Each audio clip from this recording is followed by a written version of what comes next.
السلام عليكم ورحمة الله وبركاته.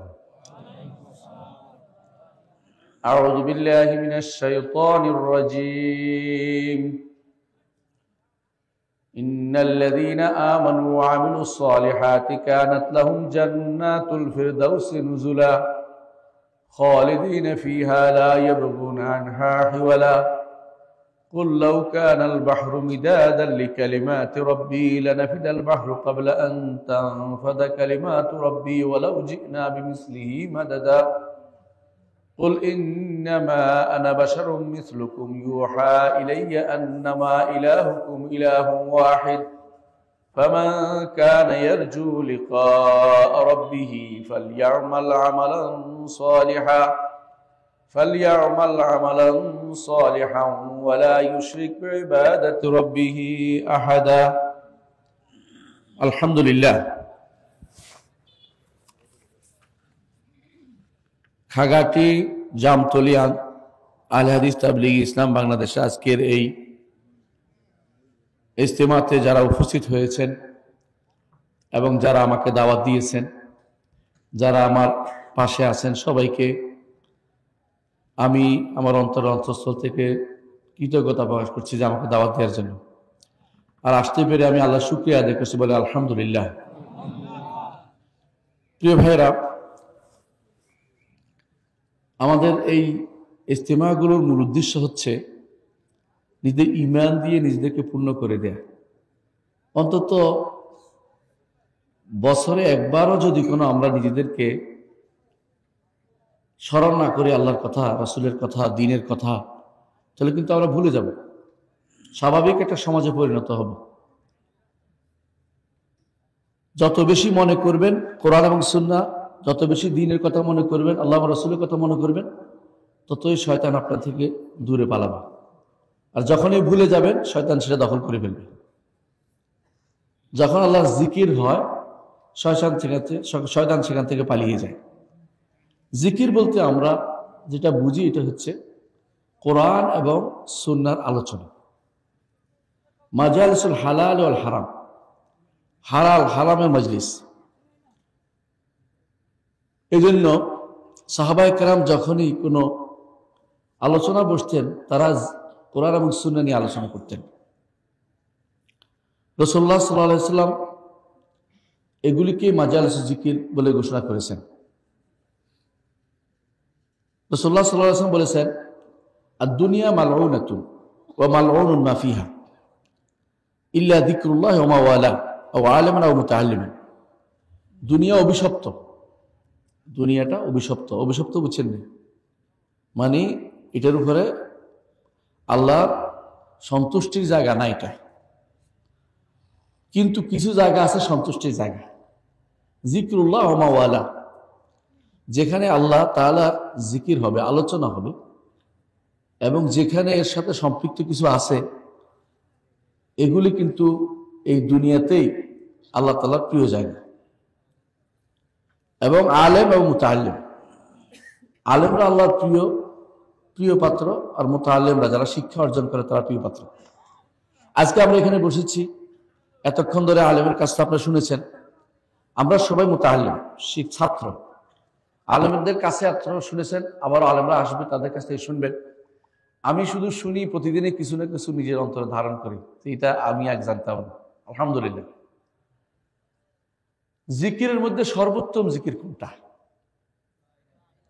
জিকিরের মধ্যে সর্বোত্তম জিকির হচ্ছে লা ইলাহা ইল্লাল্লাহ। আপনারা জানেন যে এটা হচ্ছে আফদালুল জিকির, উত্তম জিকির হচ্ছে লা ইলাহা ইল্লাল্লাহ। এটা কি জন্য হচ্ছে জানেন? আল্লাহর কারণে। আল্লাহর কারণে যে জিকিরগুলো সবচেয়ে উত্তম, আল বাকিয়াতুস সালিহাত, সেগুলির মধ্যে প্রত্যেকটার মধ্যে আল্লাহর কথা আছে। আল্লাহু আকবার, সুবহানাল্লাহ, আলহামদুলিল্লাহ, লা ইলাহা ইল্লাল্লাহ, আল্লাহু আকবার, আছে কিনা? লা হাওলা ওয়ালা কুওয়াতা ইল্লা বিল্লাহ, আছে কিনা? আল্লাহ। এর অর্থ হচ্ছে আল্লাহর যদি কোনো স্মরণ না থাকে, সেটাকে আপনি আল্লাহর জিকিরের ভিতরে শামিল করতে পারছেন না।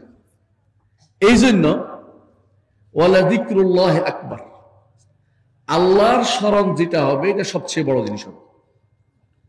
আল্লাহর স্মরণ হয় সালাতের মধ্যে, আল্লাহর স্মরণ হয় আজানের মধ্যে, আল্লাহর সাথে একামতের মধ্যে, হয় না? তাকবীর দিয়ে আল্লাহু আকবার আল্লাহু আকবার বলেন না?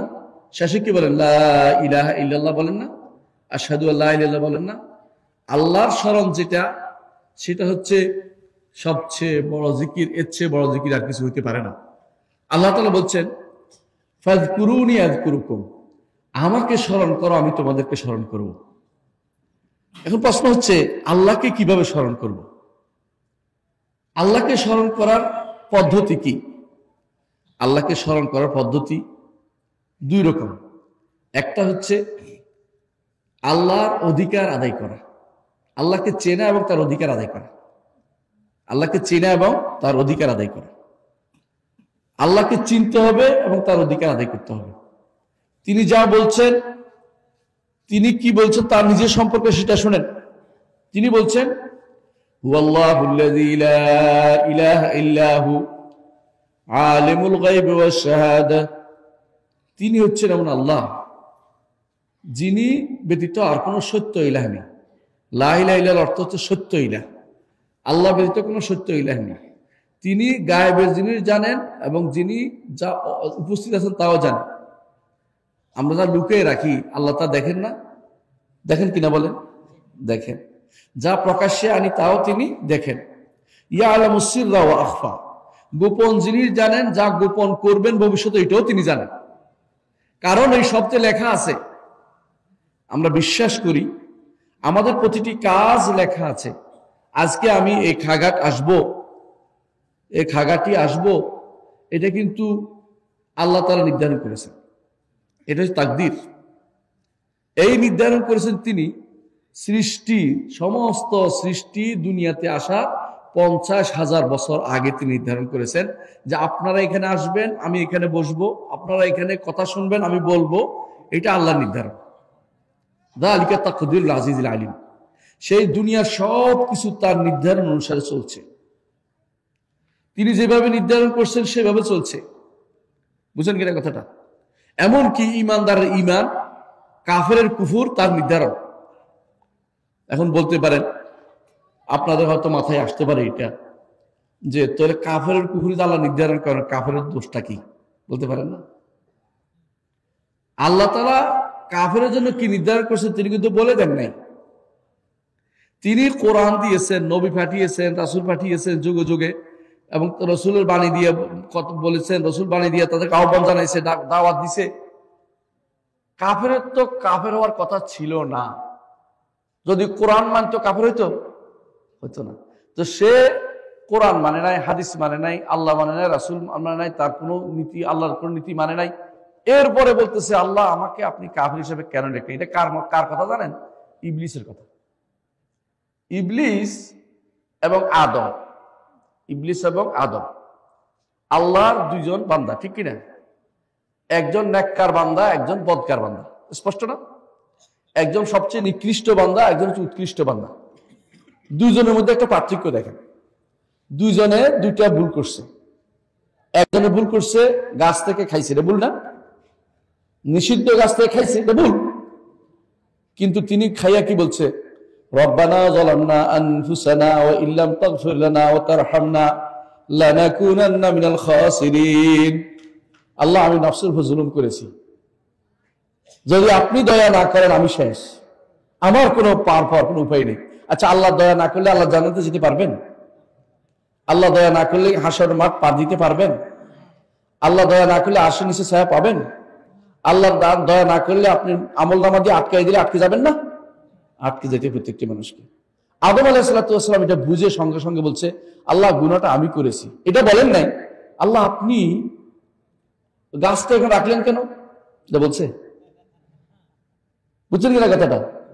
এটা বলতে পারে না। ইমানদারের কাজ হচ্ছে আল্লাহ কি করবেন আপনি প্রশ্ন করবেন না, আপনি কি করবেন আল্লাহ প্রশ্ন করবে। লা ইউসআলু আম্মা ইয়াফআলু ওয়া হুম ইউসআলুন। আল্লাহ বলতেছেন তিনি কি করবেন তোমরা প্রশ্ন করিও না, তোমরা কি করবে আমি সেটা প্রশ্ন করব। বুঝলেন কিনা? আল্লাহ আদম আলাইহিস সালামকে তৌফিক দিয়েছেন হেদায়েতের পথে চলার জন্য, এই জন্য তিনি তওবা করেছেন। কিন্তু ইবলিস একটা ভুল করেছে, তাই না? আল্লাহর অর্ডার মানে নাই, বলছে সিজদা করো, সিজদা করে নাই। ইবলিসে যে অর্ডার মানে নাই, ইবলিস কি এরপর তওবা করছে?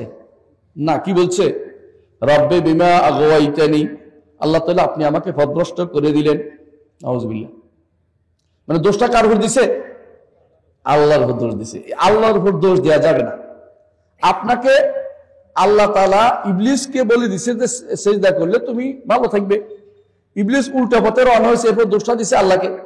আপনি কাফের যদি কোনো উল্টা পথে রওনা হয়, বলে যে আল্লাহ আমার নামে লেখছে দেখেই তো আমি কুফরি করেছি, তাহলে বোঝা গেল সে উল্টা পথে রওনা। যদি বলতো আল্লাহ আমার ভুল হয়েছে, আমি তওবা করছি, সঙ্গে সঙ্গে আল্লাহ তাকে আবার ডেকে নিত, জান্নাত তোমার জন্য আছে। সে তো জানে না তার জন্য কি লেখা আছে। যখন একজন উল্টা দিকে রওনা হয় তখন বুঝতে হবে তার অবস্থা খুব খারাপ। তখনও যদি কোনো সে তওবা করে ফিরে আসে, আল্লাহ তাকে জান্নাত দিবে। কারণ আখিরাত কোন জায়গায় আল্লাহ, কোথায় আল্লাহ সন্তুষ্টি আছে কেউ জানে না। তার তো যে কোনো সময় ফিরে আসার সুযোগ আছে, আছে না? কিন্তু যদি ফিরে না আসে, বলে যে আমার জন্য জাহান্নাম কেমনে লিখলেন, তো ফিরে দেখছে তার নাম জাহান্নাম লিখছে, কেউ দেখছে? কেউ বলতে পারবে? কারণ শেষ মুহূর্ত তো তওবা হতে পারে, শেষ মুহূর্ত ঈমান আনতে পারে। সুতরাং একজন ঈমানদারের দাবি হচ্ছে, একজন মানুষের আল্লাহ তাআলার দাবি হচ্ছে যে আমাদের কাছে যে আল্লাহর হক যেন আদায় করি, জীবনের শেষ মুহূর্ত হলো যেন আল্লাহর কথা শুনি, ঈমানের দিকে চলে আসে। এখন প্রশ্ন হচ্ছে, এই যে ঈমান আনবো, এটা যদি না জানি কেমনি ঈমানটা আনবো আমাকে বলেন তো? ঈমান আনলে কি দিবে আল্লাহ বলে দিয়েছেন, ইন্নাল্লাযীনা আমানু ওয়া আমিলুস সালিহাতি কানাত লাহুম জান্নাতুল ফিরদাউসি নুজুলা। ঈমান ও আমল সালেহ করলে জান্নাতুল ফেরদৌস দিবেন আল্লাহ তাআলা। জান্নাতুল ফেরদৌস হচ্ছে সর্বোচ্চ জান্নাত এবং মধ্যমণি, জান্নাতের মাঝখানে, এবং তার উপরে হচ্ছে আল্লাহর আরশ। আল্লাহ কোথায় আছেন? আরশের উপরে। আল্লাহ কোথায় আছেন? আরশের উপরে। যারা জান্নাতুল ফেরদৌসে যাবে, জান্নাতে যাবে, তারা আল্লাহকে দেখতে পাবে। কারণ আরশ হচ্ছে জান্নাতের উপরে। আরশ থেকে, আরশের নিচ দিয়ে প্রবাহিত হয়েছে কাউসার। কাউসার, যে ইন্না আতাইনা কাল কাউসার পড়েন না আপনারা?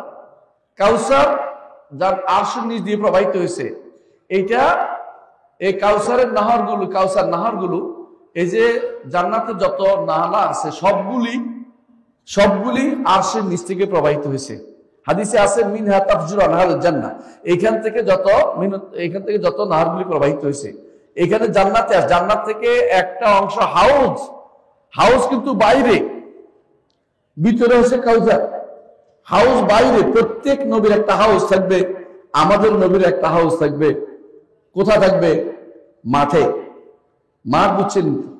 মানে জান্নাতে যাওয়ার আগে বাইরে একটা হাউস থাকবে। যখন আমাদের পিপাসায় মরে যাব আমরা, সেই সময় আল্লাহ রাসূল সাল্লাল্লাহু আলাইহি ওয়াসাল্লামের হাতের পানি যদি পেতে হয়, তখন আমাদেরকে ঈমান নিয়ে এবং নেক আমল নিয়ে যেতে হবে। দুইটার কোনটার বিকল্প নেই। ঈমান যদি না হয়, কোনোভাবে জান্নাত দিতে পারবেন না। আর যদি নেক আমল বাদ দিয়ে বেদাতি আমল করে, হাউজে কাউসারের পানি পান করতে পারবেন না। কথা বুঝছেন তো? তাহলে দেখো, দুইটা জিনিসই লাগবে। ঈমানটাও শুদ্ধ হতে হবে এবং আমলটাও শুদ্ধ হতে হবে।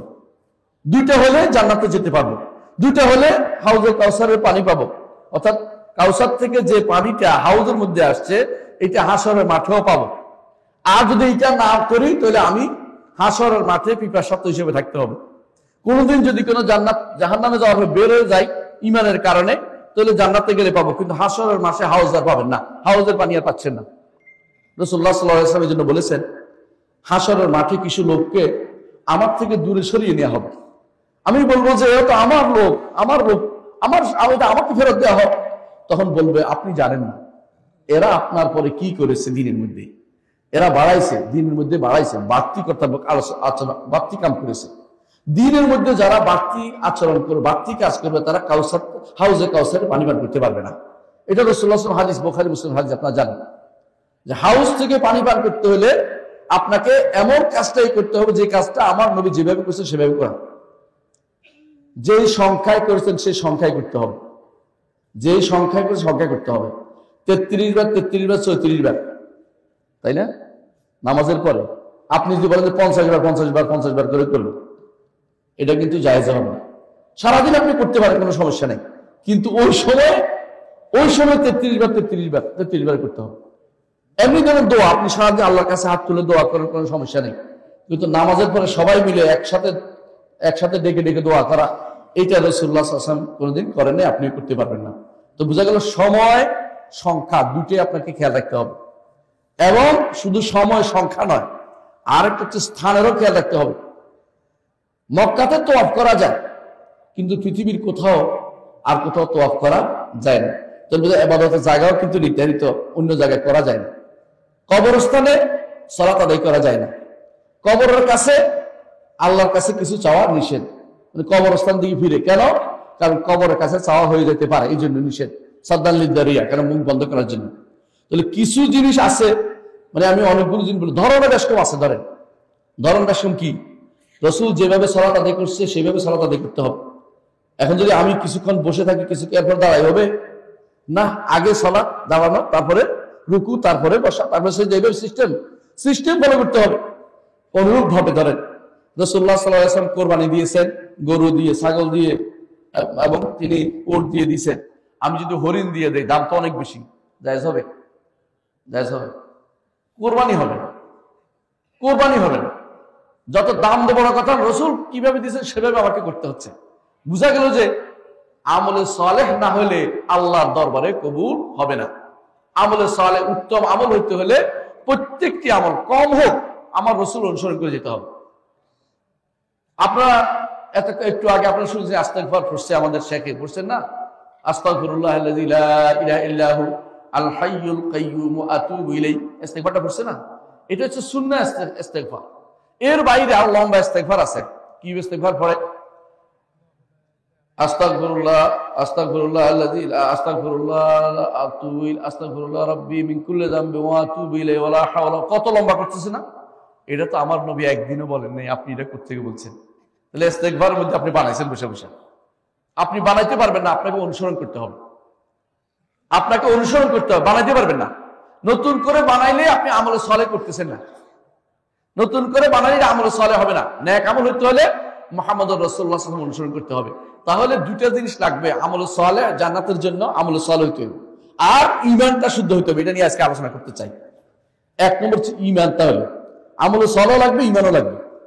অনেকে আছে মাশাআল্লাহ সারাদিন সুন্দর সুন্দর আমল করেন, কিন্তু ঈমানের ব্যাপারে খোঁজ রাখেন না, তারা কিন্তু বিপদে আছেন। ঈমান যার নাই, যত আমলই করেন কাজ হবে না। কেউ কেউ সারাদিন ভর মাথায় গাঁটটি নিয়ে বের হয়। আপনাদের তাবলীগ দেখতে তো এরকম মনে হবে অনেকের কাছে যে তাবলীগের বোধ এটা, কিন্তু এটা তাবলীগই ইসলাম, এটা না, এটা শুধু তাবলীগ না। আলহামদুলিল্লাহ, যারা সারাদিন কাঁধে নিয়ে বের হয়ে দুনিয়া সব জায়গায় ঘুরে বেড়ায়, আপনি কি বলেন যে এই সিস্টেমটা ইসলামে আছে? কোনোদিন ইসলামকে সিস্টেম দিছিল? না, এই সিস্টেম দেয় নাই।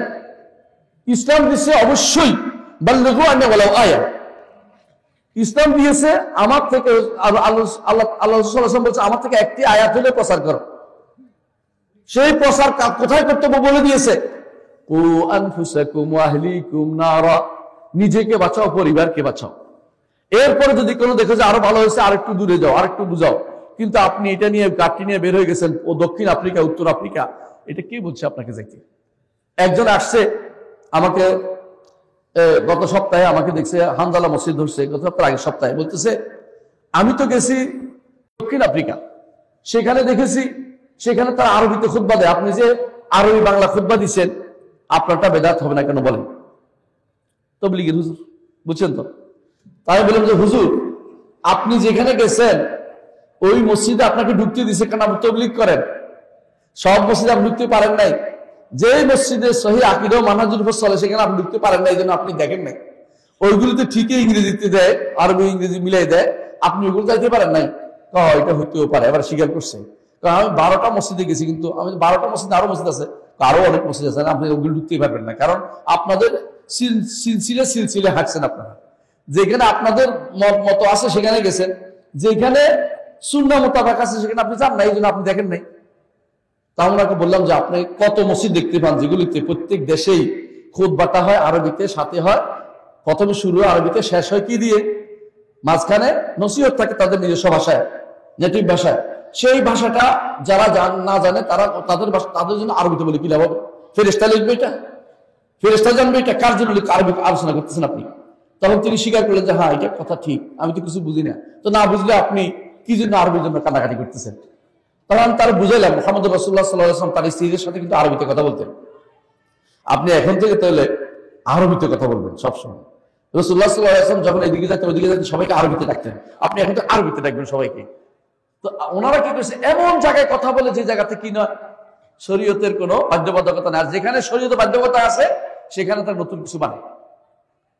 এই যে ধরেন একটা কথা আপনারা জানেন যে আলহামদুলিল্লাহ আমাদের সমাজে এটা সমস্যাটা নাই, খাওয়ার আগে কি বলতে হয়? বিসমিল্লাহ। দেখবেন যে ওনাদের সমাজে আছে বিসমিল্লাহ, হ্যাঁ, তাওয়াক্কালতু আলাল্লাহ, বিসমিল্লাহ ওয়া আলা বারাকাতিল্লাহ।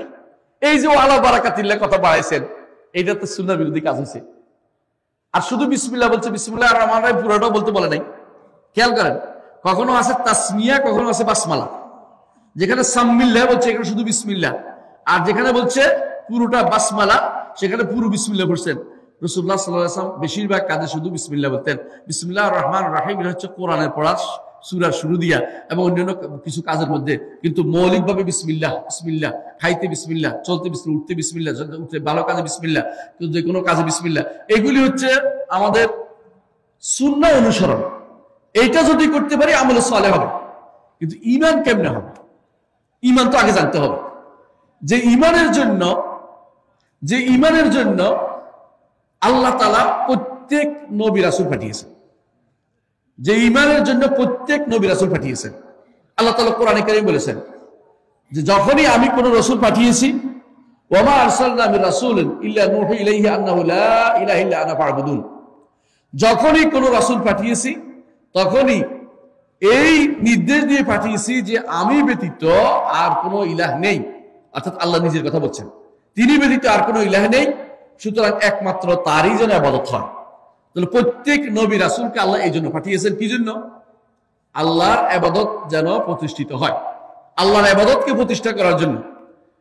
এবং এটারও শুধু কিতাব আল্লাহ নাযিল করেছেন এই জন্য। আল্লাহ বলছেন কিতাবুন উহকিমাত আয়াতুহু সুম্মা ফুসিলাত মিন লাদুন হাকিমিন খাবীর আল্লাহ তা'বুদু ইল্লাল্লাহ। কিতাবও নাযিল করেছেন এই জন্য যেন আল্লাহ ব্যতীত কারো ইবাদত করা না হয়, এই জন্য আল্লাহ কিতাবও নাযিল করেছেন। এই জন্য যেই সমস্ত কিতাবে গ্রন্থে, যে সমস্ত গ্রন্থে তাওহীদের কথা নাই, ঈমানের কথা নাই, সেই সমস্ত গ্রন্থ আল্লাহর কিতাব হবে না। সেগুলো আল্লাহর কিতাব হইতে পারে না। আল্লাহর কিতাব হতে হলে তাওহীদের কথা সবার আগে থাকবে। মুহাম্মদুর রাসূলুল্লাহ সাল্লাল্লাহু আলাইহি ওয়াসাল্লাম তিনি তাওহীদের দাওয়াত দিয়েছেন কত বছর বলেন তো? কত বছর? পুরা জীবন, পুরো 23 বছর জিন্দেগি। যেদিন থেকে নবুয়ত পেয়েছেন এবং যে সময় দুনিয়া থেকে গেছেন পুরো সময়টা তিনি তাওহীদের দাওয়াত দিয়েছেন। আমি আপনাকে বলি, প্রথম বুঝাই দেই, রাসূলুল্লাহ সাল্লাল্লাহু আলাইহি ওয়াসাল্লাম মক্কার জিন্দেগি ছিল তার 13 বছর, ঠিক কি না? নবুয়তের জিন্দেগি 13 বছর। এই 13 বছরের মধ্যে প্রথম 10 বছর কোন সালাত ফরজ হয় নাই। প্রথম 13 বছর কোন সালাত ফরজ হয় নাই, প্রথম 10 বছর। 10 বছরের সময় তার কি হয়েছে? মেরাজ হয়েছে। মেরাজের মধ্যে 5 ওয়াক্ত সালাত ফরজ হয়েছে। তাহলে এর আগে তিনি কিসের দাওয়াত দিতেন? যে কারণে আরবের মুশরিকরা এত শত্রু হয়ে গেল, বিরোধিতা করলো। তারা কেন বলছে? বলে দিয়েছে ওয়াজিবু আন জাআহুম মুনদিরুম মিনহুম। তারা আশ্চর্য হয়েছে যে এই আবার কি নিয়ে আসলো, এবং তারা এটা বলল যে আজাল আলিয়াতা ইলাহা ওয়াহিদা, সমস্ত আমাদের এতগুলি মাবুদকে এক মাবুদ করে দিল, এটা কেমনে হইতে পারে? অর্থাৎ তাদের লাত মানাত উজ্জা যেমন আছে, আমাদের দেশে অনেক জায়গায় দেখবেন যে সেখানে অনেকের অলি আল্লাহ আছে, অনেকের মাছ আছে, অনেকের বিভিন্ন রকমের কি আছে, পুকুর আছে, অনেক বিভিন্ন গাছ আছে। চট্টগ্রামে দেখছি গাছের মধ্যে সুতা বাঁধা, চট্টগ্রামে দেখছি গাছের মধ্যে সুতা বাঁধা, এমনকি এত সুতা যে গাছ যে এটা আমি ধরতে পারছিলাম। প্রথম সুতা বাঁধছি কি জন্য, পরে কথা এইখানে সুতা বাঁধে প্রত্যেকে নিয়ত করে যে সুতা বাঁধলে তার উদ্দেশ্য হাসিল হবে। কেউ যদি এরকম সুতা বাঁধে তার ঈমান আছে? ঈমান নাই, শেষ। ঈমান নাই, শেষ। ওই যে আপনাদের এদিকে একটা দূর আছে, আল্লাহ মা বাঁচিয়ে রাখো, পাগলার একটা মসজিদ আছে, পাগলার মসজিদ। পাগলার মসজিদে প্রতি মাস কয়েক মাস পর পরে কয়েক কোটি টাকা বের করে। পাগলার নামে মসজিদ হওয়ার কারণে মানুষে এত টাকা দেয়, বুঝছেন কথাটা? যেই ব্যক্তি বা যারা মনে করে ওইখানে একটা টাকা দিলে আমার উদ্দেশ্য হাসিল হবে, তাদের ঈমান আছে? ঈমান নেই। আমাদের ওই ঝিনাইদহে একবার এক লোকে ওই পানি উঠাতে চাচ্ছিল, ক্ষেতের জন্য পানি উঠাতে, বুঝছেন তো। এখন এক মহিলা গিয়া চাপ দিয়া পানি নিয়ে তার বাচ্চারে খাওয়াইছে, বাচ্চা পেট ব্যথা ছিল, ভালো হয়ে গেছে। এখন মহিলা এটা প্রচার করে দিচ্ছে এখান থেকে পানি খেলে কি হয়ে যায়, সব ভালো হয়ে যায়। দেখা গেছে বিকাল পর্যন্ত 10,000 নারী একত্র হয়েছে এখান থেকে পানি নেওয়ার জন্য। শেষে তারা বেড়া দিছে, বেড়া ভেঙে ফেলছে, শেষে মাটি পর্যন্ত নিয়ে গেছে, মাটিও ভালো এখানকার, মাটি নিয়ে খাওয়া শুরু করে দিচ্ছে। মানে এটা পত্রিকায় আসছে, আমি একটা গল্প করে বলতেছি না, পত্রিকায় আসছে এটা। আপনি চিন্তা করতে পারেন মহিলারা কত বেশি এই জায়গাতে, কত বেশি অজ্ঞ, এবং তারা এই সমস্ত জায়গাতে সবচেয়ে বেশি মহিলা দেখতে পাবেন। আমাদের গাজীপুরে একটা পুকুর আছে, এখানে টাকা ফেলে, যার টাকা ডুবে যায় তার উদ্দেশ্য হাসিল হবে, যারটা বেঁচে থাকে সে আরো বড় অঙ্কের টাকা দিতে হবে, উদ্দেশ্য হয় না, এখন পর্যন্ত রাজি হয় নাই। পানি পানি পানি অলি আল্লাহ, পানি হয়ে গেছে, বুঝছেন তো। পানি অলি রাজি হয় নাই, আরো বড় টাকা দিতে হবে, 500 টাকার নোট না দিলে হবে না, অথবা 1000 টাকার নোট দিয়ে, তখন সেটা যদি ডুবে তো মনে করে এটা কাজে লাগতেছে। ওই টাকা কই যায়? হ্যাঁ, রাতের বেলা আরেক গোষ্ঠী এটাকে জাল দিয়ে টেনে তুলে আবার বাজারে তার কাজে লাগায়। এর অর্থ হচ্ছে মানুষ কত রকমের ধান্দাবাজি শিখছে, আপনি বুঝতে পারছেন। ইমান এইভাবে নষ্ট করে দিচ্ছে, ইমানটা এইভাবে নষ্ট করে দিচ্ছে। কিন্তু ইমানটা কেমনে হয় এইটা তো আগে জানা লাগবে। প্রিয় ভাইরা, একটা জিনিস মনে রাখবেন, অজু হইতে হলে অনেকগুলি জিনিস লাগে না? অজু হইতে হলে কি লাগে? ধরেন হাত ধুইতে, মুখ ধুইতে হয়, হাত ধুইতে হয়, মাথা মশাই করতে হয়, পা ধুইতে হয়, নিয়ত করতে হয়, তারতিব রাখতে হয়, তাই না? একটা পর একটা করতে হয়। এগুলি তো কোনোটা তো আমরা বাদ দিচ্ছি না, তাই না? এখন একজন মানুষ বললো যে আমি সব করব, তবে আমি মাথা মশাই করবো না, তোর অজুটা হবে? অজুটা হবে না। ঠিক ঈমান আনতে হলে 3টে জিনিস লাগবে, একটা যদি কমে যায় তারও না ঈমান নেই। এই জন্য আমি অনেক সময় বলি যে আরবিতে 3 প্রকার, যেটা এটা হচ্ছে 3টা অংশ, কিসিম হলে ভাগ বোঝায়, 3 ভাগ। কিন্তু আমরা 3 প্রকার বলে মনে করছি যে এবারটাও ইমানদার, এবারটাও ইমানদার, এবারটাও ইমানদার। কিন্তু না, 3টে জিনিস না পাওয়া গেলে কেউ ইমানদার হইতে পারে। 1 নম্বর হচ্ছে আল্লাহকে রব মানবেন। আল্লাহ আমার রব। কেউ যদি বলে আমার একজন রব আছেন, তিনি আল্লাহ, ইমানদার হয়ে গেছেন? না, এখনো হন নাই। আগাইছেন, এই পথে একটু আসছেন, এখনো বাকি আছে। রব যদি মেনে থাকেন, রবের 3টা বৈশিষ্ট্য আছে। কয়টা? মুখস্থ করবেন, জীবনে কাজে লাগবে। 3টা বৈশিষ্ট্য। 1 নম্বর হচ্ছে তিনি স্রষ্টা, তিনি আমার সৃষ্টি করছেন। 2 নম্বরে স্বীকৃতি দিবেন। 2 নম্বর তিনি আমার মালিক, আমার মালিক আর কেউ না। কে? আল্লাহ। 3 নম্বর আমার সব কিছু তিনি নির্ধারণ করছেন, তিনি চললে আমি চলি, তিনি চালাইলে আমি চলি, তিনি না চালাইলে পৃথিবীর কিছু কেউ চালাইতে পারবে না। পারবে? এই জন্য হাদিসে কুদসিতে আল্লাহ তাআলা বলেন, আবু যর রাদিয়াল্লাহু আনহু বর্ণিত হাদিস, সহিহ মুসলিমে আসছে, তোমাদের যদি সমস্ত মানুষ একত্র হয়ে যায় এবং তারা যদি মনে করে তোমার সবাই একত্র হয়ে মনে করে যে মুত্তাকি হয়ে গেছে, আমার রাজত্ব কোনো কিছু বাড়বে না, আর সবাই যদি ফাসেক হয়ে যায়, আমার রাজত্ব কোনো কিছু কমবে না, আমি তোমাদের জন্য সবকিছু সংরক্ষণ করে রাখি। আরেক হাদিসে আছে, সবাই যদি চিন্তা করে যে তোমার কোনো ক্ষতি করবে, আমি যদি না করতে চাই, তাহলে কেউ তোমার ক্ষতি করতে পারবে না। আর যে সবাই তোমার উপকার করতে চায়, আল্লাহ যদি উপকার অনুমোদন না করেন, কেউ তোমার উপকারও করতে পারবে না। এইটা হচ্ছে ইমানদারের কাজ, যে আল্লাহ আমার পরিচালনা তিনিই করবেন, আমার ভালো মন্দ যত কিছু নিয়ন্ত্রণ তিনি করেন। যদি ভালো করেন তাহলে আল্লাহ শুকরিয়া আদায় করবো, যদি খারাপ হয় তাহলে আল্লাহর কাছে ইস্তেগফার করবো, ক্ষমা চাইবো। বুঝছেন কথাটা? আল্লাহর বিরুদ্ধে কথা বলবো না। ধরেন আপনি চাইলেন যে আপনার চাকরিটা হয়ে যাক, কিন্তু হয়নি, আল্লাহর বিরুদ্ধে দোষারোপ করবেন না। বলবেন যে আল্লাহ নিশ্চয় আল্লাহ এর মধ্যে কোনো কল্যাণ রেখেছে, এর চেয়ে উত্তম তিনি আমাকে দিবেন। কাদ্দারাল্লাহু মা শাআ, আল্লাহ যা চাইছেন তা হবে, এর চেয়ে উত্তম জিনিস আল্লাহ আমাকে দিবেন, এটা বলবেন। বুঝা যাচ্ছে কথাটা? অর্থাৎ এটা বলবেন যে তার পছন্দ আমার পছন্দ, রিদা বিল কাদা, তিনি যে ফয়সালা করেছেন এর চেয়ে উত্তম কিছু হতে পারে না, তার ফয়সালা আমার পছন্দ। আলহামদুলিল্লাহ।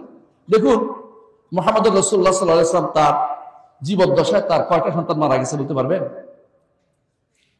6টা সন্তান মারা গেছে জীবদ্দশায়। রসুল হয়ে তিনি যদি বলতেন যে আমার কি ক্ষমতা দেখো, আমি এগুলি সব জীবিত করে দিলাম, কইছেন তিনি একবার? নাউজুবিল্লাহ। কারণ তিনি জানেন যে ভালো মন্দ করার ক্ষমতা কারো নাই, একমাত্র আমার রব্বুল আলামিনের। এই জন্য শেষ যে সন্তান তার মারা যাচ্ছে ইব্রাহিম, তাকে তিনি কোলে নিয়ে আসেন, তার চোখ থেকে পানি পড়ছে।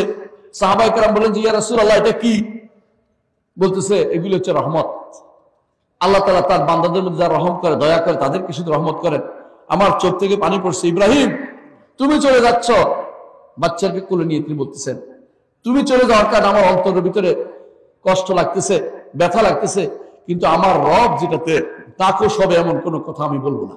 এটা হচ্ছে আমার আল্লাহ তাআলা শিখানোর জন্য। আল্লাহ তাআলা তার নবী কিভাবে শিখিয়ে দিয়েছে কি বলতে হবে, কথা বুঝতে পারছি? এটা এই জন্য যে নিয়ন্ত্রণ কার হাতে? আল্লাহর হাতে। কেউ কোনোদিন নিজে কারো ক্ষতি বা উপকারের মালিক নন, আল্লাহ যদি কোনো অনুমোদন না করেন। আল্লাহ তার নবীকে বলতেছেন কুল ইন্নী লা আমলিকু লাকুম দাররা ওয়ালা রাশাদা, হে নবী আপনি বলে দিন আমি তোমাদের জন্য ভালো কিংবা ক্ষতি করার মালিক নই। কে বলছে এটা? মুহাম্মদ রাসূলুল্লাহ সাল্লাল্লাহু আলাইহি ওয়াসাল্লামকে বলতে বলেছে। রাসূল আমাদের ভালো মন্দ করার ক্ষমতা রাখেন না। ওই দুনিয়ার কোন ওলি আল্লাহ আমার কি করতে পারবে? কিছুই করতে পারবে না। কোন কবরও কিছু করতে পারবে না। প্রিয় ভাইরা, কবরওয়ালাকে মাঝে মধ্যে আপনারা দেখবেন যে ওই আপনারা দেন না, দেখবেন যে বিভিন্ন রকমের যে আছে ওই যে গাড়ি চালায়, ওরা বেশিরভাগ সময় দেখবেন যে কবর পাড় দিয়ে যাওয়ার সময় 10 টাকা দিয়ে যা বলে না, দেখছেন 10 টাকা দিয়ে আস। এই যে 10টা টাকা দিচ্ছে, এটা টাকা আমার শিরিক কিনে আনছে, সরাসরি শিরিক কিনে ফেলছে। কারণ কেন দিচ্ছে? সে ভয় করে, সে ভয় পাচ্ছে যে যদি আমি না দেই গাড়িটা যে কোনো সময় উল্টে দিতে পারে। এই ভয় তো আল্লাহরে করা উচিত ছিল। এই ভয় যেহেতু কবরওয়ালারে করছে, সেহেতু শিরিক হয়ে গেছে। কথা বুঝছেন কিনা? এই জায়গায় শিরিক হয়। কেমনে শিরিক হয় বুঝাই দিচ্ছি। তাহলে পরিচালনার ভার কার? আল্লাহ। তিনটে জিনিস যদি না হয় আল্লাহকে রব মানা হয় না। এক নম্বর হচ্ছে তিনি আমাদের স্রষ্টা, সৃষ্টি করেছেন, আমাকে বানাইছেন তিনি। 2 নম্বর হচ্ছে তিনি আমার মালিক, দুনিয়ার কেউ আমার মালিক নয়, আখিরাতে কেউ আল্লাহ ছাড়া কেউ আমার মালিক নাই। মালিক ইয়াউমিদ্দিন, তিনি সেই দিনেরও মালিক তিনি। 3 নম্বর হচ্ছে তিনি আমার পরিচালক, তিনি নির্দেশ যা দেন তা মানি, তিনি যা নির্দেশ দেন না তা মানি না, তার কথাই শুনে চলবো। এখন যদি কোনো ধরেন একটা আইন দিল সরকার, আর আল্লাহ একটা নির্দেশ দিল, কোনটা মানবেন? আল্লাহটা। কথা তো সুন্দর, তাই না? কথা তো বলছেন ঠিক, কিন্তু আমি একটা উদাহরণ দেই। এই যে ধরেন সেকুলার ইজম, যেটা কি বলে আপনারা নাম দিয়েছেন, এটা কি? ধর্ম নিরপেক্ষতা। এটা কি আল্লাহ অনুমোদন করছে? রাসূল অনুমোদন করছে? এগুলি যদি কোনো আপনি মানেন তো এটা আল্লাহর কথা মানছেন না ওই দেশের শয়তানের কথা মানছেন, আব্রাহাম লিঙ্কনের কথা মানছেন? আপনাকে বুঝতে হবে যে আপনি কিন্তু এখানে যাদের আইন দিতে পারে তিনি কে? আল্লাহ। আল্লাহ ছাড়া কেউ আপনাকে বিধান দিতে পারে না। আপনি যদি মনে করেন যে আল্লাহ ছাড়া অন্য কেউ আমার তার কথা অনুসরণ করতে পারি, তাহলে আপনি কিন্তু এখনো ঈমানদার হতে পারেন নাই। কথা বুঝছেন কিনা? সুতরাং বুঝছেন যে আইন দিবার মালিক আমার আল্লাহ, এটা রুবুবিয়তের অংশ। রব হিসেবে তিনি আমাদেরকে বিধান দিয়েছেন, কিতাব দিয়েছেন, সেটা চলতে বলেছেন। আমি যদি কোনো নিজের পক্ষ থেকে আইন জারি করি, তাহলে আমি রবের ভূমিকা পালন করলাম, নাউযুবিল্লাহ। কথা বুঝছেন কিনা? কোন ব্যক্তি নিজের পক্ষ থেকে কোন বিধান জারি করতে পারে না আল্লাহর বিরোধী হয়ে। হ্যাঁ, অনেক বিধান দিতে পারে আল্লাহ বিরোধী না। যেমন কি ট্রাফিক আইন, ট্রাফিক আইন তো চলতে হবে, তাহলে আপনি পড়তে পারেন ট্রাফিক আইন আল্লাহ বিরোধী না। বুঝাতে পারছি? যেমন ধরেন দেশের কিভাবে শান্তি শৃঙ্খলা রক্ষা হবে, পুলিশের একটা আইন করে দিলেন, এগুলি কোনো নিষেধ নাই যদি আল্লাহ বিরোধী না হবে। কিন্তু আল্লাহ বিরোধী হলে সেটা যদি আপনি মানেন, তাহলে আপনি কাকে রব মানলেন? ওই আইনদাতাকে রব মেনে বসে আছেন। আপনি মুখে বলেন না, মুখে বলেন আল্লাহ আমার রব, কিন্তু কাজে কিন্তু আপনার কোনো মিল নাই। এই জন্য এখানে তাওহীদের ব্যাপারে আপনার সমস্যা হয়ে গেছে। আপনার ঈমান কিন্তু এখন আর নাই, আপনার ঈমান চলে গেছে। এই জন্য যারা আল্লাহকে ছাড়া অন্য কাউকে আইনদাতা মানে, যারা এই সমস্ত বিধিবিধানগুলি মানে, তারা মনে করে যে তারা কি হবে, এই সংবিধান রচনা করবে আল্লাহর বিরুদ্ধে গিয়ে, এবং যারা মনে করে গণতন্ত্র, সমাজতন্ত্র অথবা এই জাতীয় অনেক তন্ত্র মন্ত্র যেগুলি আছে, এগুলি সবগুলি বাতিল বিশ্বাস করতে হবে, সবগুলি বাতিল বিশ্বাস করতে হবে। নইলে আপনি আল্লাহকে রব মানা থেকে দূরে সরে গেছেন। এখন আল্লাহকে রব মানা তো 3টা কথা বলছি, মনে আছে তো? এই 3টা অবশ্যই আল্লাহকে মানতে হবে। দ্বিতীয় কাজটা হচ্ছে আল্লাহর নাম এবং গুণ মানতে হবে। আল্লাহ কি দেখছি? আল্লাহকে দেখছি কেউ? আল্লাহকে তার নবী দেখছেন? দেখেন না। দেখবেন যখন জান্নাতে যাবেন দেখতে পাবেন। এর আগ পর্যন্ত আল্লাহ তাআলা তার পর্দার কারণে কাউকে তিনি দেখা দেন না। তিনি তার পর্দা দিয়ে তিনি নিজেকে আবৃত করেছেন, কারণ তার আলো যেখানে পড়বে, তার চেহারার আলো যে জায়গা পড়বে সেটা পুরো ছাই হয়ে যাবে। হাদিসে বলছে যেখানে তার চেহারা আলো পড়বে পুরো ছাই হয়ে যাবে। এই জন্য আল্লাহ তাআলা তার আলো কাউকে এখন দেখাননি। যেদিন আমাদের সে আলো ধরার মতো আলো সহ্য করার মতো ক্ষমতা হবে, সেদিন আল্লাহ তাআলা আমাদেরকে তিনি দেখা দিবেন ছিল জান্নাতে। এর আগ পর্যন্ত কেউ তাকে দেখতে পাবে না, এর পর্যন্ত কেউ তাকে দেখতে পাবে না। কথা বুঝতে পারছি? কিন্তু আমরা কি দেখতে পাবো কোথায়? জান্নাতে। আমরা বিশ্বাস করি জান্নাতে গেলে আল্লাহকে আমরা দেখতে পাবো। এর আগ পর্যন্ত যতই চেষ্টা করুক সরাসরি স্বচক্ষে দেখতে পাবে না। তবে রাসূলুল্লাহ সাল্লাল্লাহু আলাইহি ওয়াসাল্লাম স্বপ্নে আল্লাহকে দেখেছেন, কিন্তু সেটার বর্ণনা তিনি দেন নাই। স্বপ্নে আল্লাহকে দেখেছেন, হাদিস দ্বারা প্রমাণিত হয়েছে। দুইটাকে একসাথ করা যাবে না। স্বপ্নে দেখেছেন এটা সত্য, কিন্তু জাগ্রত অবস্থায় তিনি আল্লাহকে দেখেন নাই। এটা ঈমান আনতে হবে, ঈমানদারের কাজ, ঈমানের কাজ এটা। কারণ আল্লাহকে আমরা দেখি নাই, তবে তাকে চিনছি কি দিয়ে? নাম এবং গুণ দিয়ে এবং কর্ম দিয়ে। আল্লাহর নাম এবং গুণ দিয়ে চিনছি। আপনাকে আমি ধরেন আপনাকে কোনোদিন দেখি নাই, কিন্তু আপনার পরিচয় আমাকে তুলে ধরলো যে এমন একজন মানুষ আছে যিনি গলার মধ্যে একটা কি দিছে, মাফলার গলায় দিছে, এবং তিনি পশ্চিমমুখী হয়ে বসে আছে। এই জাতীয় কথা বলতে পরিচয় দেয়, তাহলে কিন্তু অনেকে চিনতে পারে যে মাথার মধ্যে টাক নাই, চুল আছে, তো চিনতে সুবিধা হবে। আল্লাহ তাআলাকে আমরা দেখি নাই, এখন চিনার জন্য একটাই উপায় বাকি আছে। সেটা কি? আল্লাহ যা বলেছেন তার সম্পর্কে, রাসূল যা বলেছেন তার সম্পর্কে, সেটাকে মেনে নিতে হবে। এই জন্য আল্লাহকে চিনতে হলে তার নাম, গুণ এবং কর্ম দিয়ে চিনতে হবে। আল্লাহর নাম কি? রহমান, এবং তিনি দয়া করেছেন, এই জন্য আমি অনেক কিছু পাই, এবং তার দয়ায় তিনি আমার এক সন্তান দিয়েছেন, এবং তার দয়ার কারণে আমি সৃষ্টি হয়েছি, তার দয়ার কারণে আমি সুস্থ আছি। এই যে আপনি যে এইভাবে চিনছেন আল্লাহকে, এইটার নাম হচ্ছে আল্লাহর নাম, গুণ এবং কর্ম দিয়ে আল্লাহকে চিনা। এইটা যদি কোনো বিশ্বাস করেন আপনি ঈমানদার, এটা যদি বিশ্বাস না করেন আপনি ঈমানদার না। আল্লাহর সমস্ত নামকে মেনে নিতে হবে। আল্লাহর নাম কতগুলি? আল্লাহর নাম কতগুলি? কয়টা? অগণিত, অসংখ্য। শুধু 99টা আল্লাহর নাম নয়।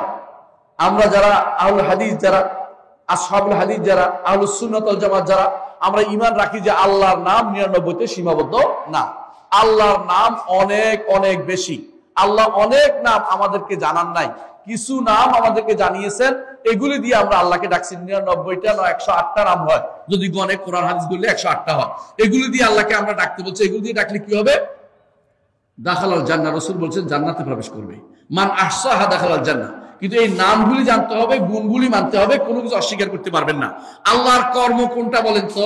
আমি আল্লাহর কর্ম, পৃথিবী আল্লাহর কর্ম, চাঁদ আল্লাহর কর্ম, এই সূর্য আল্লাহর কর্ম, আখিরাত আল্লাহর কর্ম, নবী পাঠানো আল্লাহর কর্ম। আল্লাহর কর্মের কোনো শেষ নাই। আল্লাহর কর্ম, যত সৃষ্টি সবই আল্লাহর কর্ম, যত সৃষ্টি সবই আল্লাহর কর্ম, সবগুলি আল্লাহ তাআলা তিনি সৃষ্টি করেছেন। এইটা বলার নাম হচ্ছে আল্লাহর কর্মকে স্বীকৃতি দেয়া। এটাকে মেনে নিতে হবে। আর কেউ কোনো কিছু বানায় নাই, আল্লাহ তাআলাই সবকিছু বানিয়েছেন। এটা কি মেনে নিতে হবে আপনাকে? শয়তানকে কে বানিয়েছে? আল্লাহ। আমাকে কে বানিয়েছেন? আল্লাহ। বুঝছেন তো?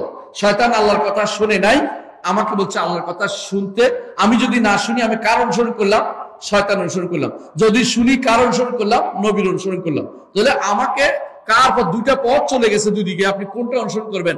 আল্লাহর পথ, আল্লাহ রসুলের পথ, নাকি শয়তানের পথ এবং শয়তানের দোসরদের পথ? আপনি সেটা বেছে নেবেন কোনটা নিতে হবে। তো দ্বিতীয় কাজ হচ্ছে আল্লাহর নাম এবং গুণের স্বীকৃতি দিবেন আপনাকে। 3 নম্বর হচ্ছে, এই দুইটা কিন্তু আমার হাতে নাই। এই যে সৃষ্টি করছে, এটা কি আমি কিছু, আমার কিছু আছে? আমার কোনো ক্ষমতা নাই এটাতে। তিনি আমাকে যেমনে বানাইছেন এমনি। আমাকে বানাইছেন একরকম, আপনাকে বানাইছেন একরকম। আমাকে সাদা দাড়ি করে ফেলছেন, আপনার এখনো কালা দাড়ি রয়ে গেছে। আমি ইচ্ছা করলে কালা দাড়ি বানাতে পারবো এখন? আর সুযোগ নেই, শেষ হয়ে গেছে। কথা বুঝছেন তো? আপনি ধরেন বাঁকা হয়ে গেছেন, দুনিয়ার বিভিন্ন কর্মকাণ্ডে কাজ করতে করতে করতে করতে আপনি এখন বাঁকা হয়ে গেছেন। এই যে আপনাকে বাঁকা হয়েছেন, এই যে এটা করছেন, তিনি শুধুমাত্র এটা আপনাকে করে দিয়েছে। আপনি ইচ্ছা করলে বিকল্প করতে পারবেন না। তিনি এই যে আমার উপর থেকে আসে, এইটার নাম হচ্ছে তাওহীদুর রুবুবিয়্যাহ, এবং তাকে চেনা নাম এবং গুণ দিয়ে এটা হচ্ছে তাওহীদুল আসমা ওয়াস সিফাত। আর 3 নম্বর কাজটা করতে হবে, একমাত্র তারই ইবাদত করতে হবে। এটা কার কাজ? একমাত্র তারই ইবাদত করতে হবে। এটা কার কাজ? এটা আমার কাজ। এটা আমার কাজ। আমার কাজ হচ্ছে আল্লাহর দিকে সুবহানাল্লাহ আলহামদুলিল্লাহ, লা ইলাহা ইল্লাল্লাহ, আল্লাহু আকবার এবং সালাত আদায় করে, এগুলি কোথায় যাবে? উপরে উঠে চলে যাবে। কোথায় যাবে? আল্লাহর দিকে যাবে। আর দয়া আসে আল্লাহর দিক থেকে, উপর থেকে দয়া আসে, উপর থেকে রহমত আসে, উপর থেকে বৃষ্টি আসে, উপর থেকে আল্লাহ যা যা দিচ্ছেন আমার উপর দিয়া, এগুলো হচ্ছে রুবুবিয়ত। আর আমার থেকে আল্লাহর দিকে যা যা যাবে এটা হচ্ছে উলুহিয়ত বা ইবাদত। এই দুইটা অবশ্যই থাকতে হবে। এই দুইটার মাঝখানে হচ্ছে আল্লাহর নাম গুণ। আল্লাহর ইবাদত তো করবেন, তাই না? কি দিয়ে করবেন? নাম এবং গুণের মাধ্যমে আল্লাহর ইবাদত করতে হবে। তাহলে তিনটা জিনিস কি বুঝতে পারছেন? আমি একটা উদাহরণ দিয়ে বুঝাবো। আলহামদুলিল্লাহ রাব্বিল আলামিন, আলহামদুলিল্লাহ রাব্বিল আলামিন, আলহামদুলিল্লাহ রাব্বিল আলামিন প্রশংসা কে করে? বান্দা। প্রশংসা কে করে? বান্দা। তাহলে এটা কি? তাওহীদুল উলুহিয়া, অর্থাৎ একমাত্র আল্লাহর জন্য ইবাদত করতেছি আমি। লিল্লাহে নামটা কার? আল্লাহ। তাহলে এটা তাওহীদুল আসমা ওয়াস সিফাত। রব্বুল আলামিন, রব তিনি, রব কে? তিনি, তাই না? তিনি প্রতিপালক, সবকিছু পালন করেন। তাহলে তিনি হচ্ছে তাওহীদুল রুবুবিয়্যাহ। তাহলে আলহামদুলিল্লাহ রাব্বিল আলামিনের মধ্যে তিনটা আছে। আর রহমানির রহিম, আর রহমান রহিম কার নাম? আল্লাহর নাম। এটা হচ্ছে তাওহীদুল আসমা ওয়াস সিফাত। মালিক ইয়াউমিদ্দিন, কিয়ামতের দিনের মালিক, এটা রুবুবিয়তের অংশ। কারণ আমরা বলছি মালিক কে? তিনি, আল্লাহ। সুতরাং এটা রুবুবিয়ত। ইহদিনাস ইয়াকা না'বুদু ওয়া ইয়াকা নাস্তাঈন, আমরা তোমার ইবাদত করি, আল্লাহ আপনার ইবাদত করি, আপনার কাছেই সাহায্য চাই। ইবাদত করি কে? আমরা। সুতরাং এটা কি? তাওহীদুল উলুহিয়া। ইয়াকা নাস্তাঈন, আপনার কাছে সাহায্য চাচ্ছি।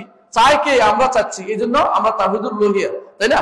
ইহদিনাস সিরাতাল মুস্তাকিম, আল্লাহ আমাকে সিরাতুল মুস্তাকিমের হেদায়েতের দোয়া করতেছি। কার কাছে? আল্লাহর কাছে।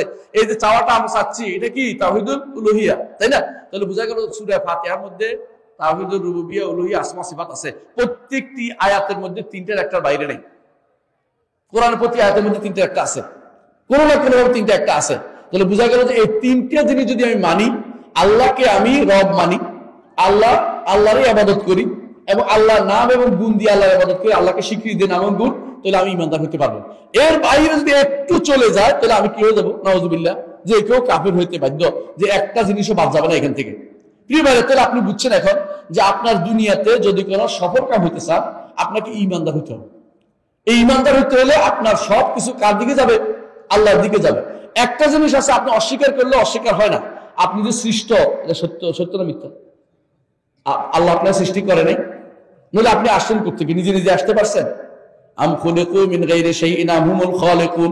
আল্লাহ তাআলা বলছে যে নিজে নিজে সৃষ্টি হইছো নাকি নিজে নিজে সৃষ্টি করছো? কোনটা তোমাদের? এটা। তাহলে কেউ নিজে নিজে সৃষ্টি হয় নাই, নিজে নিজে আসে নাই, এত নিজে আসতে পারে না এবং নিজেকে নিজে সৃষ্টি করে না, তাহলে আল্লাহ তাকে সৃষ্টি করেছে। স্পষ্ট কথা। তাহলে দেখা গেছে যে আল্লাহ তাআলার ইবাদত, যেটা আল্লাহ তাআলার ইবাদত, এইটা হচ্ছে আল্লাহ তাআলা যে আমার সৃষ্টি করেছে একেবারে সবাই জানে, কিন্তু সবাই আল্লাহর ইবাদত করে না। কাফের সৃষ্টি করছে কে? আল্লাহ। কিন্তু ইবাদত কাফের আল্লাহর জন্য করে না। নবীরা এটা সবাই, যত নবী আসছেন সবাই জানতেন এটা, যে আল্লাহ তাআলাই, আল্লাহ নবীরা এটা বলতে, আল্লাহ তাআলাই তোমাদের স্রষ্টা, এটা বলতে চাইতেন না। কেন বলতে চাইতেন না? কিন্তু মানেই তারা এটা মানতে বাধ্য। একজন মানুষ যদি বলে যে আমি মরবো না, চলবে? তাকে মরতে হবে। একজন মানুষ বলে আমি দুনিয়াতে আসবো না, না আসতেই হবে তাকে। যে ধর্ম হচ্ছে তা আসবে, আসছেই। একজন মানে আমার অসুস্থ হব না, চলবে? চলবে না। এর অর্থ হচ্ছে তার উপরে অন্যদের কি আছে? অন্য কারো খবরদারি আছে, হচ্ছে আল্লাহ তাআলা। এটা অস্বীকার করতে পারে না। কিন্তু মানুষ যেটা করতে পারে, এটা কি? আল্লাহর ইবাদত করা ছেড়ে দিতে পারে, শয়তানের ইবাদত করতে পারে। এই জন্য নবীরা যুগে যুগে আসছে, যেই জায়গাতে বেশি সমস্যা ওটাকে ওষুধ দেওয়ার জন্য। মানুষের ভিতরে সমস্যা ছিল, মানুষ একমাত্র আল্লাহর ইবাদত করতো না। কেউ একবারে আল্লাহর ইবাদত করে না, কেউ কিছু আল্লাহর ইবাদত করতো, অন্যের ইবাদত করতো। আবার কেউ কেউ বলতো যে আল্লাহর ইবাদত করে অন্যের ইবাদত করে, তো অন্যের ইবাদতটা সরাসরি করতো না, করতো এরা সুপারিশ করবে, ওলি আল্লাহরা আমাদের জন্য সুপারিশ করবে, ওলি আল্লাহরা আমাদের জন্য সুপারিশ করবে, কথা বলতো। আল্লাহ কোরআনে কারীমে বলছেন যে তাদেরকে যদি জিজ্ঞাসা করো কেন এই কাজ করো, তারা বলবে মা না'বুদুহুম ইল্লা লিয়ুকাররিবুনা ইলাইহি যুলফা, আল্লাহর কাছে সুপারিশ করে আমাদেরকে উপর উঠে দিবে। আমরা কি আর গুনাহগার মানুষ আল্লাহর কাছে যেতে পারি? হ্যাঁ, দুনিয়ার যত মুশরিক, যত শিরিককারী, সবার একটাই যুক্তি কি জানেন? একটা বড় যুক্তি, এটা কি? আমরা আল্লাহর কাছে, আমরা গুনাহগার মানুষ, আমরা কি আল্লাহর কাছে যেতে পারি নাকি? আমরা তো গুনাহগার মানুষ, তো কেমনে যাইতে হইব? হুজুর বড় ওলি আল্লাহ মানুষ, উনার কাছে যাই, উনি আল্লাহর কাছে দোয়াটা পৌঁছাই দিবে, বক্সাই দিবে, পাঠাই দিবে। আমার তাতে যাওয়া সম্ভব হচ্ছে না। এইটা হচ্ছে সবচেয়ে নিকৃষ্টতম কেয়াস, সবচেয়ে নিকৃষ্টতম কথা। কারণ সবচেয়ে নিকৃষ্টতম কথা বলতে পারবেন, কারণ আল্লাহ তাআলা বলতেছেন উদউনি আস্তাজিব লাকুম, আমাকে ডাকো আমি তোমার ডাকে সাড়া দিব। আপনি বলতেছেন যে না, আপনি কি দিবেন? আমি অমুক কাছে, উনি আপনাকে বলবে। যদি আপনাকে ধরেন প্রধান উপদেষ্টা বলল যে অমুক তুমি আমার কাছে সোজা চলে আসবে, আপনি বলছেন না আমি আপনার কাছে সোজা যাবো না, আমি 10 জন নিয়ে আসবো, উনি তো রাগ করবেন। আমি তোমাকে বলছি তুমি একা একা চলে আসতে আমার কাছে সবকিছু নিয়ে, তুমি কেন 10 জন নিয়ে আসছো? কথা বুঝেন কিনা? এরা কি বলে, এরা কেয়াস করে। কি কেয়াস করে? কয় যে প্রধান উপদেষ্টার কাছে যেতে হলে যদি কোনো কি লাগে, ফাইক ফেয়াদা ধরতে হয়, মন্ত্রী ধরতে হয়, এমপি ধরতে হয়, আর কি ধরতে হয়, হোমরা সোমরা ধরতে হয়।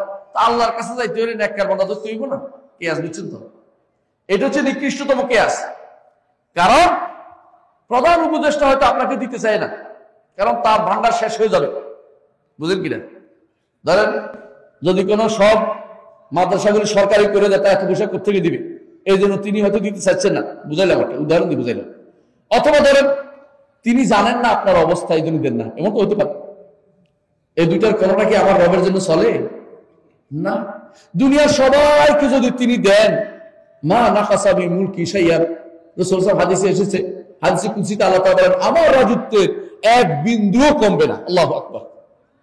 দুনিয়ার সবাইকে যদি তিনি দেন, আল্লাহর রাজত্ব একটুও কমবে না। তাহলে তিনি তো আর কমের আশঙ্কা করার সুযোগই নাই। তা আল্লাহ তাআলার কাছে আপনি কেন দুনিয়ার মানুষের কেয়াস করতেছেন? এটা তো চলে না, সবচেয়ে নিকৃষ্টতম কেয়াস। আর যদি বলেন যে তিনি আমার কথা জানেন না, তাহলে আল্লাহর উপরে মিথ্যা ধারণা করলেন। আল্লাহ তাআলা আপনার সম্পর্কে জানেন কিনা? আপনি এখানে বসে আছেন জানেন কিনা? আপনি বাসায় যাবেন তো জানেন কিনা? আপনি স্ত্রীর সাথে ঝগড়া করবেন তো জানেন কিনা? আপনি ভালো হয়ে যাবেন তো জানেন কিনা? এগুলো সবই তিনি জানেন। তাহলে তিনি তো জানেন, তারকে আপনি কিয়াস করতে পারবেন না যে দুনিয়ার কোনো মানুষের মতো কিয়াস করার কোনো সুযোগ নাই। কথা বুঝছেন কিনা? তাকে আল্লাহকে কোন রকম দুনিয়ার কোনো ওই রাজা বাদশাদের মতো কিয়াস করতে পারবেন না। আবার কোন কোন রাজা বাদশাহ ধরেন দেয় না কেন? দিলে একসময় আমার উপর উঠে যাবে। আল্লাহ তাআলার কি এমন কোনো আশঙ্কা আছে নাকি? নাউযুবিল্লাহ। তাহলে আপনি আল্লাহ তাআলা আপনাকে বলছেন, সরাসরি বলছেন আমাকে ডাকো আমি তোমার ডাকে সাড়া দেব। আপনাকে বলছে প্রতিদিন সালাতের মধ্যে বলতে, কি বলেন, ইস্তিগফার করতে, আল্লাহকে চাইতে বলছে, রাতের শেষ প্রহরে চাইতে বলছে, আযান ইকামতের মাঝখানে চাইতে বলছে। আপনি চান না, আপনি সবকিছু হুজুর উপরে ফেলা দিচ্ছেন। হুজুর আমার জন্য একটু দোয়া করেন, হুজুর আমার জন্য দোয়া করেন, কথায় কথায় টেলিফোন, হুজুর দোয়া করেন আমার জন্য। হুজুর কি আপনার ইয়া নিছে নাকি, বর্গা নিছে নাকি আপনার দোয়া দিবে সারাদিন? হুজুর কি আপনার টাকা নিয়ে গেছে কোনদিন যে হুজুর দোয়া করবেন? আল্লাহ তাআলার বান্দা আপনি, আল্লাহ তাআলার দাস আপনি। দাস মনিবের কাছে সরাসরি চাইবে, মাঝখানে কোনো চাওয়ার ক্ষেত্রে কোনো রকমের মাধ্যম লাগবে না। মাধ্যম যদি ধরতে হয়, মনে করেন আপনার ঈমান নেই, আপনি কাফের হয়ে যাবেন। বুঝলেন কিনা কথাটা? এই মাধ্যম ধরার কোনো সুযোগ নাই। হ্যাঁ, মাধ্যম ধরো নবী রাসূলদের কি জন্য? হেদায়েত লাভের জন্য। নবী রাসূলরা আমাদেরকে যা বলছেন সেটা শোনার জন্য, দ্বীন জানার জন্য, শরিয়া জানার জন্য, ইবাদত কেমনে করবেন সেটা জানার জন্য। কিন্তু কখনো মাধ্যম এই জন্য ধরবেন না যে আমার ইবাদত উপরের দিকে উঠবে না যদি হুজুরকে না ধরি। এরকম করে গেলে কিন্তু ঈমান কিন্তু চলে যাবে, আপনার ঈমান কিন্তু আর থাকবে না। ভাই, এই জাতীয় মাধ্যম ইসলামে নাই। ইসলামের মাধ্যম আছে। এই মাধ্যমটা আছে কি? নবী রাসূলদেরকে হেদায়েতের জন্য, যে তারা হেদায়েত দিবেন সেটা আমরা নিব। কিন্তু নবীর কি ইবাদত করতে পারবো? নবীর কাছে কি চাইতে পারবো? মক্কায় গেলেন, যাইয়া মদিনায় গেলেন। মক্কা যা অনেকে কি করে জানেন? হজ মুসলিম মাশাআল্লাহ হজ করছে, হজ করে মদিনায় গেছে, যাইয়া রাসূলের কাছে আইয়া বসে, রাসূল আমার ছেলের সন্তান হয় না, আপনি আল্লাহকে বলেন। কথা বুঝছেন তো? কথা তো বোঝা যাচ্ছে আল্লাহকে বলেন বলছে, কিন্তু চাইছে কার কাছে? আসলে রাসূলের কাছে চাইছে না। এই জন্য শিরিক হয়ে যাচ্ছে। আল্লাহকে বললে তো শিরিক হইতো না। আল্লাহ তো আপনিও বলতে পারতেন, রাসূলকে দিয়ে বলানোর জন্য। আপনি তো রাসূলকে মনে করছেন আপনার কথা শুনতেছে, তার কোনো প্রভাব লাগাবে, আল্লাহর কাছে প্রভাবটা কাজে লাগাই তারপর কাজটা করবে। এই জাতীয় বিশ্বাসটা হচ্ছে শিরিক হওয়ার জন্য যথেষ্ট। শিরিক হয়ে যাবে আপনার।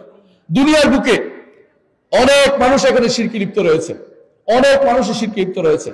আপনি আমি আশ্চর্য হয়ে যাবেন যে এই জাতীয় শিরক প্রচুর পরিমাণ আছে। এইটা না, শুধু আরেকটা উদাহরণ দেই। আপনি আমি ঈমান আনতে হলে, ঈমান শুদ্ধ হইতে হলে একমাত্র আল্লাহর ইবাদত করতে হবে। আর ইবাদতের মধ্যে একটা বড় জিনিসের প্রাণ হচ্ছে ভালোবাসা। কাকে বেশি ভালোবাসতে হবে দুনিয়ার বুকে বলেন তো? আল্লাহকে। আল্লাহকে বেশি ভালোবাসতে সবসময়। আল্লাহর জন্য মুহাম্মদ রাসূলুল্লাহ সাল্লাল্লাহু আলাইহি ওয়াসাল্লাম ভালোবাসতে হবে। এটা আল হুব্বু ফিল্লাহ বলে এটাকে। আল্লাহর জন্য ভালোবাসতে হবে কেন? তিনি আমাদেরকে হকের পথ দেখিয়েছেন।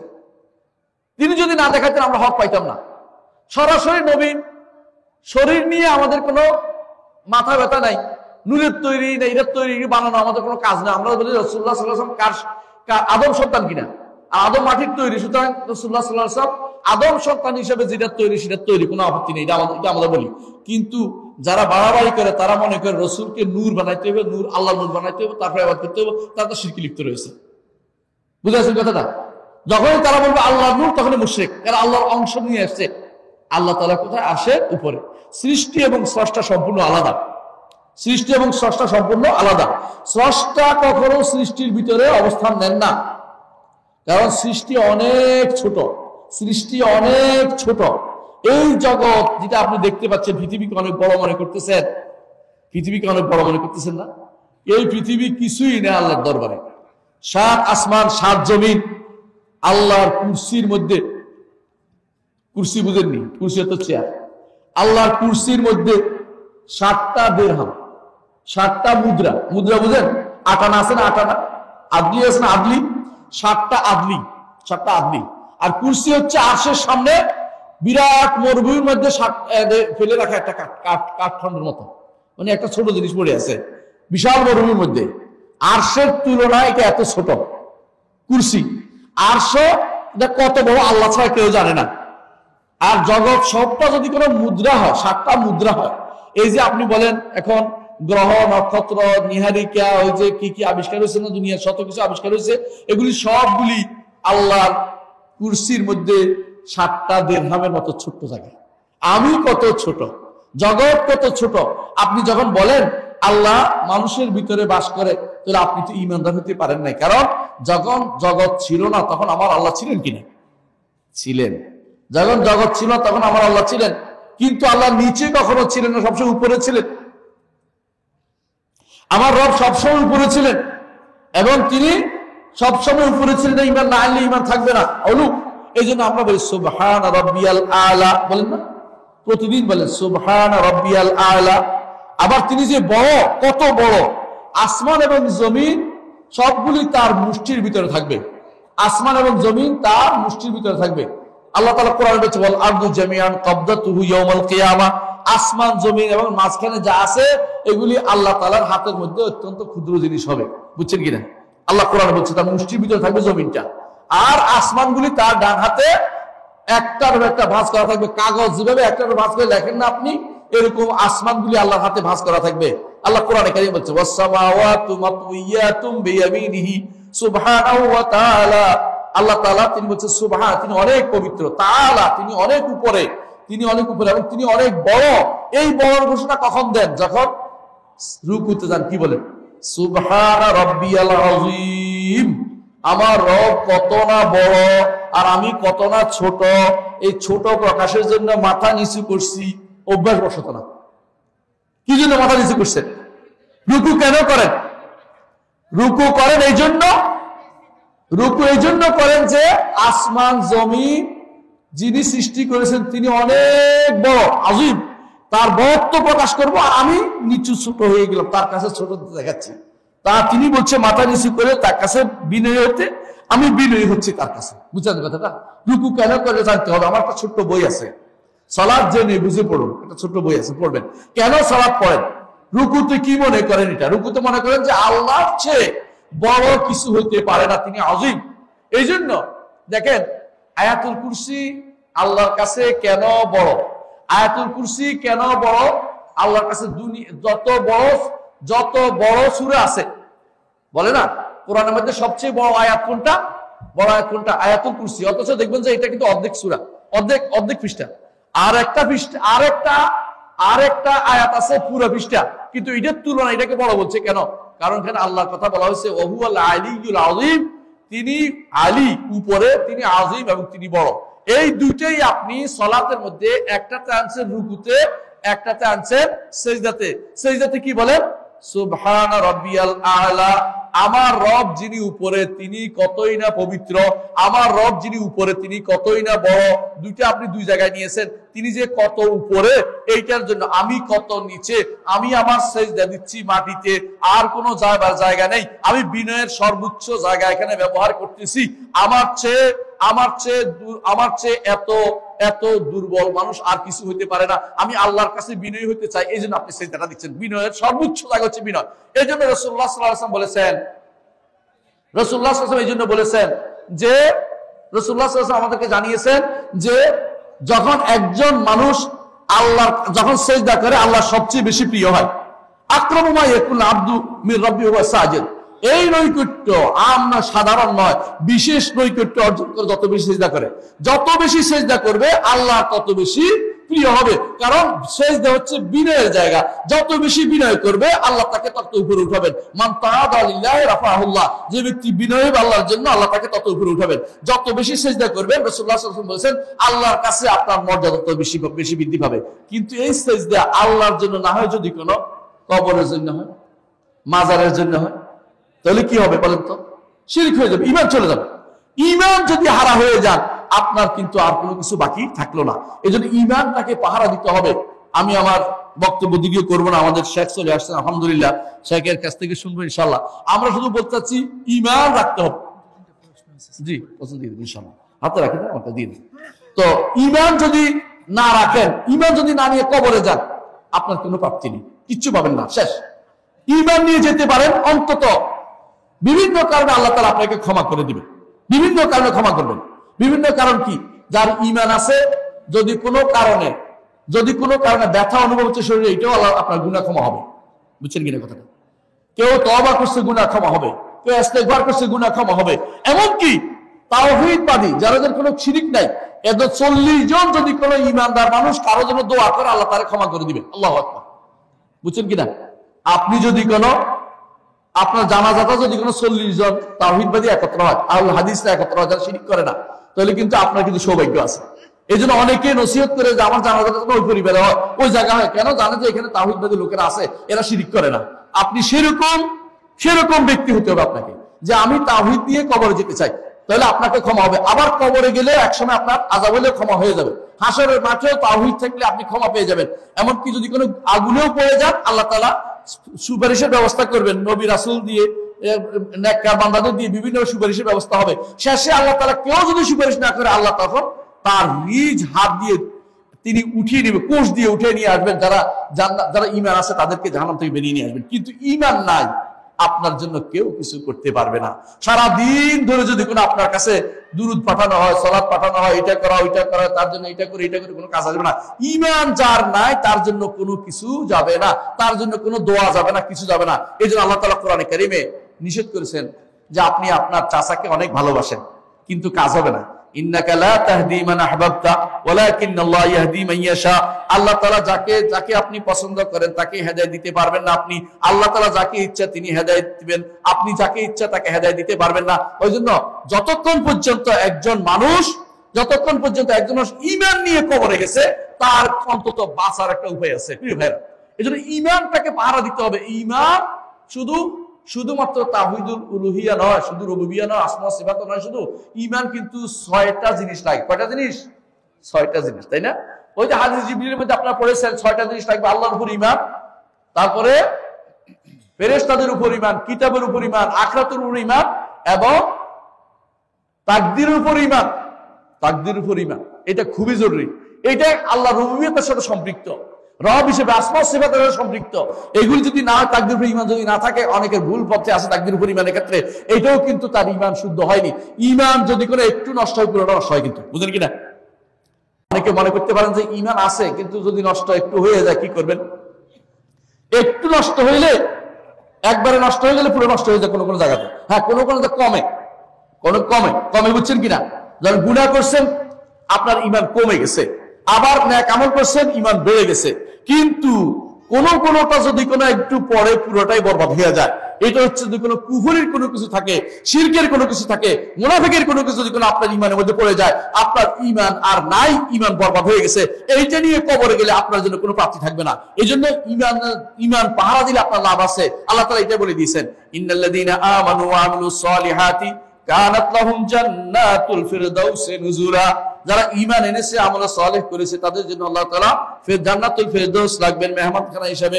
লা ইয়াবগুনা খালিদিনা ফিহা, তারা এখানে চিরস্থায়ী হবে। লা ইয়াবগুনা আনহা হিওয়ালা, জান্নাত থেকে তারা বের হয়ে অন্য কোথাও যেতে চাইবে না।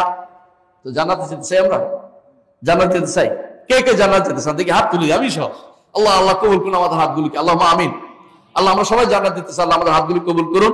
সুতরাং জান্নাত যদি যেতে চান, ঈমানটাকে কি করতে হবে? পাহারা দিতে হবে। ঈমানটাকে পাহারা দিতে হবে। ঈমান পাহারা দেওয়ার জন্য একটা শর্ত আছে, আমি বলে শেষ করব ইনশাআল্লাহ। ঈমান পাহারা দিতে গেলে আশেপাশে একটা বেড়া দিতে হবে। কথা বুঝেন কিনা? আপনার ক্ষেত খাইতে হবে, ক্ষেতের মাঝখানে বেড়া দেন, আশেপাশে বেড়া দেয় কেন?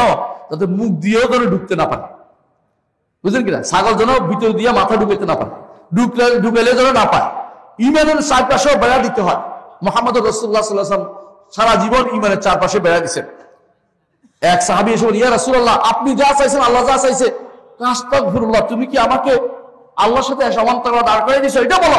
আল্লাহ যা চেয়েছেন তারপর আপনি যা চেয়েছেন, যাতে করে অন্তত ঈমানের মাঝখানে ঈমানের সাথে কোনো কিছু কন্ট্রাডিক্টরি না হয়ে যায়। এই জন্য ঈমানের সাথে কন্ট্রাডিক্টরি কিছু হলে সঙ্গে সঙ্গে প্রতিবাদ করবেন, সঙ্গে সঙ্গে প্রতিবাদ করবেন। কারণ ঈমান যদি একবার নষ্ট হয়ে যায় আপনার, এবং যদি আবার ফিরে না আসে, তওবা করে ফিরে না আসেন, আপনার জন্য ভালো কিছু অপেক্ষা করেন। চিরস্থায়ী জাহান্নাম, যত বছর আপনি বেঁচে জাহান্নামে থাকেন না কেন, অত বছর আপনি থাকতে মরে যাবেন না কিছুদিন পরে জাহান্নামে? মরবেন না, মরবেন না, চিরস্থায়ী। অর্থাৎ সেটা কত হাজার বছর কেউ জানে না, কারণ লাবিসিনা ফি আহকাবা, বছর পর বছর ধরে জাহান্নামে চলতে থাকবে। ঈমান না থাকলে এই ক্ষতি আপনার হবে। এই জন্য ঈমান নিয়ে কবরে যান। যত মানুষ আছে বলে ঈমান নিয়ে কবরে, ঈমান বিধ্বংসী কিছু আছে, এগুলিকে অবশ্যই বাদ দিতে হবে। কথায় কর্মে মাঝে মধ্যে ঈমান কিন্তু চলে যায়। দাড়ি নিয়ে ঠাট্টা করলে ঈমান চলে যায়, জানেন তো? দাড়ি নিয়ে ঠাট্টা করা যায় না। নামাজ নিয়ে ঠাট্টা করলে ঈমান চলে যায়। বোরকাওয়ালিরা বেড়ে গেছে, এই কথা বললো, ঠাট্টা করছেন না, দিনের অবজ্ঞা করছেন, ঈমান চলে গেছে। ইসলামী শিক্ষার প্রতি অবজ্ঞা আছে, ঈমান চলে গেছে, ঈমান থাকে না। অবজ্ঞা করলে ঈমান চলে যায়, হিংসা করলে ঈমান চলে যায়। হিংসা কিসের হিংসা? আবার ব্যক্তি হিংসা না, অর্থাৎ ঈমানদাররা হিংসা করলে ঈমানের কারণে ঈমান চলে যায়। তবে ঈমান চলে যাওয়া অনেকগুলো কারণ আছে, 10টি কারণ আছে, আমি সবগুলি বললাম না, শুধু একটুকু বললাম। ঈমান অনেকগুলো কথা দিয়েও চলে যায়, হ্যাঁ, সন্দেহ করলেও চলে যায়। সন্দেহ বুঝেন কিনা? হাসরের মাঠে, আসলে কি হাসরের মাঠ আছে কিনা? থাকতেও পারে, এই ঈমান আছে, ঈমান নাই, থাকতেও পারে মেবি, অথবা আমার বিশ্বাসে হয়তো আছে, এরকম করলে ঈমান নাই। কিন্তু হাসরের মাঠ আছে, হাসরের মাঠে হাজির হবে আল্লাহ তাআলা, হাসরের মাঠে আল্লাহ বিচার করবেন, হাসরের মাঠে চারপাশে ফেরেশতারা থাকবে। কোরআনে কারিমে যেভাবে বলছে সেভাবে আপনাকে ঈমান আনতে হবে। এর এক বিন্দু এদিক সেদিক করবেন, ঈমান কিন্তু চলে যাবে। যে বলতে পারেন যে হ্যাঁ তাকদীর কি আল্লাহ নির্ধারণ করছে কিনা, আপনার ঈমান সন্দেহ হয়েছে, ঈমান নাই, শিওর হতে হবে যে তাকদীর আল্লাহ নির্ধারণ করছে। ফেরেশতা আছে কিনা আপনি দেখেন না, বলে কোথায় ফেরেশতা, এই কথা বললে ঈমান চলে যাবে। ফেরেশতা আছে, এটা ঈমান রাখতে হবে। ফেরেশতা দেখি না কেন, এটা বললে ঈমান, দেখি না কেন বলতে পারেন যে দেখি না কেন, এটা হয় বলতেই পারে মানুষ, কিন্তু দেখি না কেন নাই, এটা যদি মাথায় থাকে তাহলে ঈমান নাই। কথা বুঝছেন কিনা? সুতরাং বুঝতে হবে ঈমান বহু কারণে চলে যায়। ঈমান যেন চলে না যায়, আমাদের সব সময় এই ব্যাপারে এনশিওর করতে হবে যে ঈমান যেন কোনো ক্রমে আমাদের চলে না যায়। আমাদের জীবনের প্রতিটি ক্ষেত্রে ঈমানকে রক্ষা করতে হবে। আমাদের ভাইরা অনেকে এই কথায় কথা অনেক কিছুই বলে। কি বলেন? একটা উদাহরণ দিচ্ছি। অনেকে বলে যে আমার আর কোনো চিন্তা নাই, আমার ছেলে বিশাল চাকরি পেয়েছে, আমার আজকে ধানে গোলা বড় ধান আছে, আমার এইটা আছে, আমি একেবারে আমার আর কোনো কারো উপরে কোনো আমার কোনো ইয়া নেই, একেবারে নিজের উপর। কার উপর ভরসা করছে? চাকরির উপরে। কার ভরসা করছে? গোলা বড়া ধানের উপরে। বুঝেন কথা না? এই ক্ষেতের উপরে, ধানের উপরে। এই ব্যক্তি কিন্তু আল্লাহর উপর ভরসা করার কথা ছিল, তাই না? এই ব্যক্তি ভরসার ক্ষেত্রে আল্লাহ ছাড়া কারো ভরসা করা, এই ঈমান নষ্টকারী। হ্যাঁ, দুনিয়ার কিছু জিনিস আছে যেগুলি শুকরিয়া আল্লাহরা করতে পারেন, মানুষেরও করতে পারেন, কিন্তু ভরসা এমন এক জিনিস একমাত্র আল্লাহর উপর করতে হয়। এই জন্য আল্লাহ তাআলা বলেছেন কোরআনে কারিমে, ওয়া আলাল্লাহি ফাতাওয়াক্কালু ইন কুনতুম মুমিনিন, একমাত্র আল্লাহর উপর তাওয়াক্কুল করতে হবে। এই জন্য ভরসা বা আস্থা রাখা এগুলি আল্লাহ ছাড়া কারো উপরে হয় না। হ্যাঁ, আস্থা রাখো অমুকের উপরে, অমুক মার্কার উপরে, এটা ঈমানদারের কথা হইতে পারে না। কথা বুঝছেন কিনা? ঈমানদার এটা বলে ঈমান কিন্তু চলে যায়। আস্থা একমাত্র কার উপর রাখবেন? আল্লাহর উপরে। হ্যাঁ, অমুককে বিশ্বাস করতে পারি, এটা হতে পারে, কিন্তু আস্থা আমার কার উপরে? একমাত্র আল্লাহর উপরে। এইটাই হচ্ছে হাসবি আল্লাহ। আল্লাহ তাআলা বলছেন হাসবুকাল্লাহ ইয়া আইয়ুহান নবী হাসবুকাল্লাহ ওয়া মান ইত্তাবাআকা মিনাল মুমিনিন। আপনার এবং ঈমানদারদের জন্য আল্লাহই যথেষ্ট, আল্লাহ ব্যতীত কেউ আপনার জন্য যথেষ্ট হইতে পারে না। এজন্য ঈমানদার প্রতিটি কথায় কাজে কি বলবেন? আল্লাহর ভরসা, আল্লাহ তাআলা করবেন ইনশাআল্লাহ। কথায় কথা দেখবেন যে আরবরা কোনোদিনই কথায় কথা শুধু ইনশাআল্লাহ আলহামদুলিল্লাহ তাদের মুখ থেকে এটাই বের হচ্ছে, কারণ তারা জানে যে আল্লাহ ছাড়া কারোর জন্য কারো উপর কোনো ভরসা করা যাবে না। আল্লাহর উপর আল্লাহ ছাড়া কারোর কাছে কেউ আমার জন্য যথেষ্ট হইতে পারে না, এটা তাদের মুখের মধ্যে আছে, কারণ তারা ঈমানের উপরে গড়ে উঠছে। আমাদের পরিবারগুলি ঈমানের উপর গড়ে তুলতে হবে, সন্তানকে সেভাবে শিক্ষা দিতে হবে যে এইটা তোমার জন্য যথেষ্ট নয়, আল্লাহ তাআলা তোমার জন্য যথেষ্ট।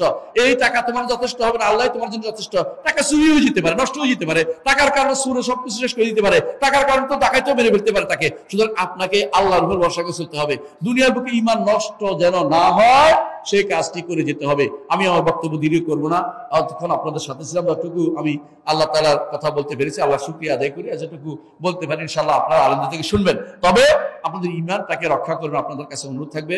ঈমানকে কি নষ্ট হয় কিসে, ঈমান কিসে থাকে, এবারে আমার বেশ কিছু আলোচনা আছে ঈমান নষ্ট হয় কিসে, আমি বিভিন্ন জায়গায় আলোচনা করেছি, সেগুলো শুনবেন যাতে ঈমান নষ্ট হওয়ার জায়গাটা সাবধান যাবেন না। কারণ হুযায়ফা বিন ইয়ামান রাদিয়াল্লাহু আনহু বলতেন, মানুষ সবসময় জিজ্ঞাসা করতো কোনটা ভালো কোনটা ভালো, আর আমি জিজ্ঞাসা করতাম কোনটা ভালো, যাতে করে মাখাফাতান তুদরিকানি, যাতে করে আমাকে যেন এটা পেয়ে না বসে, আমার কোনো কথা যেন ঈমান চলে না যায়, এটা আমাকে যথাযথ খেয়াল রাখতে হবে। আল্লাহ আমাদের তৌফিক দান করুন। সুবহানাকাল্লাহু ওয়া বিহামদিকা আশহাদু আল্লা ইলাহা ইল্লা আনতা আস্তাগফিরুকা ওয়া আতুবু ইলাইক। আসসালামু আলাইকুম ওয়া রাহমাতুল্লাহি ওয়া বারাকাতুহু।